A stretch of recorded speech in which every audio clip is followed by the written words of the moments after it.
اعوذ باللہ من الشیطان الرجیم بسم اللہ الرحمن الرحیم۔ سیدنا ابی بن کعب رضی اللہ تعالی عنہ بیان کرتے ہیں، نبی کریم صلی اللہ علیہ وآلہ وسلم نے ان سے پوچھا، اے ابو منظر، کیا تم جانتے ہو کہ تمہارے پاس کتاب اللہ کی سب سے زیادہ عظمت والی آیت کون سی ہے؟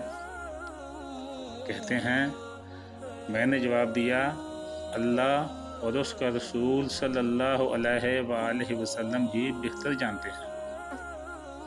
رسول اللہ صلی اللہ علیہ وآلہ وسلم نے دوبارہ پوچھا، اے ابو منظر، کیا تم جانتے ہو کہ تمہارے پاس کتاب اللہ کی سب سے زیادہ عظمت والی آیت کون سی ہے؟ میں نے عرض کی، اللہ لا الہ الا هو الحی القیوم، یعنی آیت الکرسی۔ تو رسول اللہ صلی اللہ علیہ وآلہ وسلم نے میرے سینے پر ہاتھ مارا اور فرمایا، اللہ کی قسم، تو نے سچ کہا۔ اے ابو منظر، تمہیں علم مبارک ہو۔ امام احمد بن حنبل رحمۃ اللہ علیہ کا کہنا ہے کہ اسماء رضی اللہ تعالی عنہ کہتی ہیں کہ میں نے رسول اللہ صلی اللہ علیہ وآلہ وسلم کو یہ فرماتے ہوئے سنا، ان دو آیتوں اللہ لا الہ الا هو الحی القیوم اور الف لام میم اللہ لا الہ الا هو الحی القیوم میں اللہ تعالیٰ کا اسم اعظم ہے۔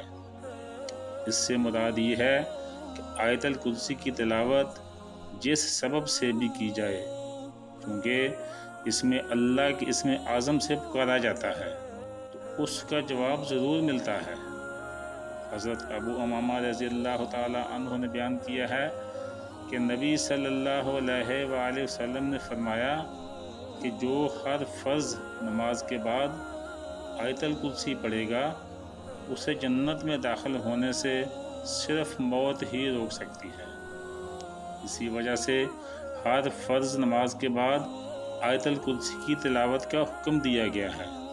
اس کو پڑھنے والے اور جنت کے بیچ میں صرف موت کا فاصلہ ہوتا ہے۔ سوتے وقت آیت الکرسی پڑھنے والا صبح تک شیطان سے محفوظ رہے گا۔ صحیح بخاری کی روایت ہے جس سے یہ بات ثابت ہے، جو انسان سونے سے پہلے آیت الکرسی کی تلاوت کرے گا، صبح تک اس کی حفاظت کا ذمہ اللہ کے حکم سے فرشتے کریں گے۔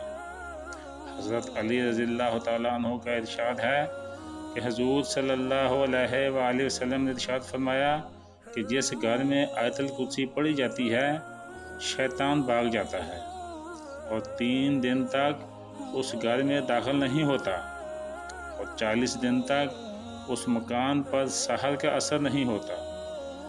حضرت خواجہ معین الدین چشتی اجمیری رحمۃ اللہ علیہ فرماتے ہیں کہ فتاوی ظہریہ میں تحریر ہے کہ حضور صلی اللہ علیہ وآلہ وسلم نے فرمایا ہے کہ جو شخص آیت الکرسی پڑھ کر گھر سے نکلے تو اللہ تعالیٰ 70,000 ملائکہ کو حکم دیتا ہے اس کے واپس آنے تک اس کے لیے مغفرت کی دعا کرتے رہو، اور جو شخص آیت الکرسی پڑھ کر گھر میں داخل ہوگا تو اس کے گھر سے اللہ تعالیٰ مفلسی کو دور فرما دے گا، اور اللہ تعالیٰ ہم سب کو قرآن کی ہر آیت کی فیض و برکات سمیٹنے کی توفیق عطا فرمائے۔